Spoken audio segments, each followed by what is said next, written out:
नमस्कार विद्यार्थी मित्रों, श्रेयस विद्यालय हिंदी माध्यम। आज मैं 7वीं कक्षा में गणित में प्रकरण नंबर 1 पूर्णांक पढ़ाऊंगी। हम कक्षा 6 में पूर्ण संख्या एवं पूर्णांक के बारे में अध्ययन कर चुके हैं। हम जानते हैं कि पूर्णांक संख्याओं का एक बड़ा संग्रह होता है जिसमें पूर्ण संख्या एवं ऋणात्मक संख्याएं सम्मिलित होती है। आपने पूर्णांकों एवं पूर्ण संख्या में और का अंतर पाया है। इस अध्ययन में हम पूर्णांकों, उनके गुणों एवं संक्रिया के बारे में और अधिक अध्ययन करेंगे।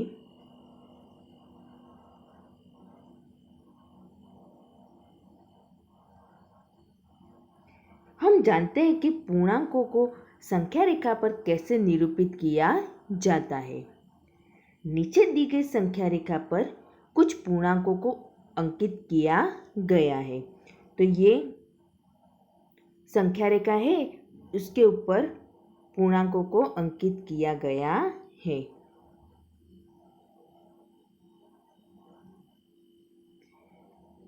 क्या आप इन अंकित पूर्णांकों को आरोही क्रम में लिख सकते हैं?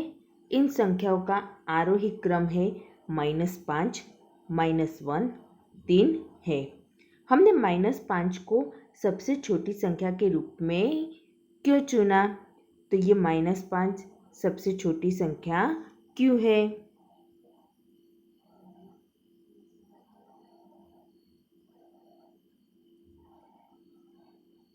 अब हम बात करते हैं किसी संख्या रेखा पर जब हम एक धनात्मक पूर्णांक को जोड़ते हैं तो दाईं ओर चलते हैं। तो किसी संख्या रेखा पर हम एक धनात्मक पूर्णांक को जोड़ते हैं तो दाईं ओर चलते हैं। एक ऋणात्मक पूर्णांक को जोड़ते हैं तो बाईं ओर चलते हैं। संख्या रेखा पर एक धनात्मक पूर्णांक को घटाते हैं तो बाईं ओर चलते हैं। एक ऋणात्मक पूर्णांक को घटाते हैं तो दाईं ओर चलते हैं।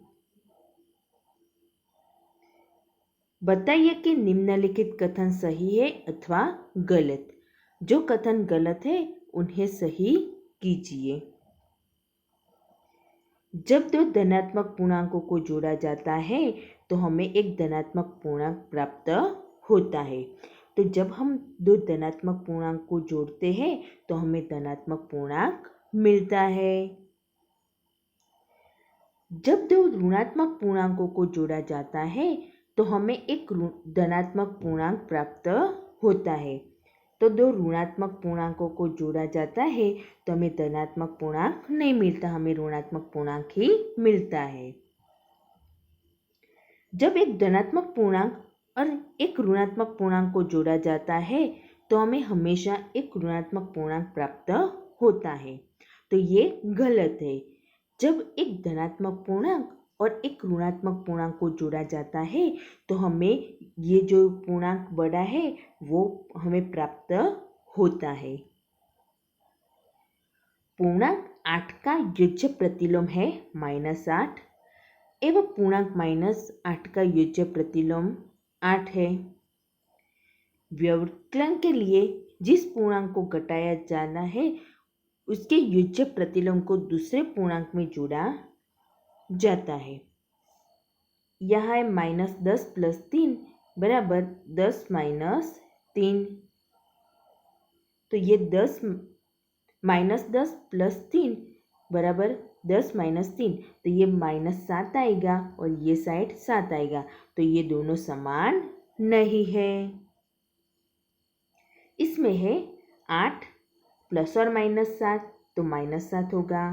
माइनस माइनस +4 तो 8 में से 7 जाएगा तो 1 + 4 तो कितना मिलेगा? 5 मिलेगा। और ये साइड है 8 + 7 यानी कि 15। 15 में से 4 जाएगा तो 11 बचेगा। तो 5 और 11 इक्वल नहीं है। तो यहाँ क्या आएगा? नॉट इक्वल आएगा।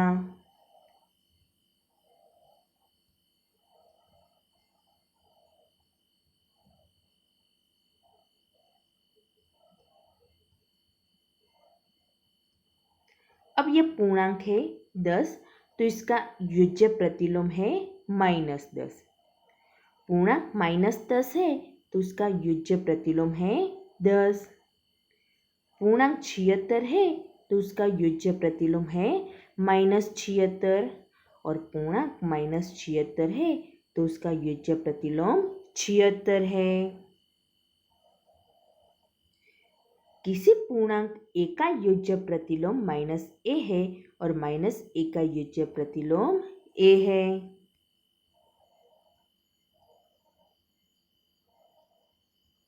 तो विद्यार्थी मित्रों, यहाँ तक आपको ये जो नियम है ये सब वो गणित की नोटबुक में लिखना है।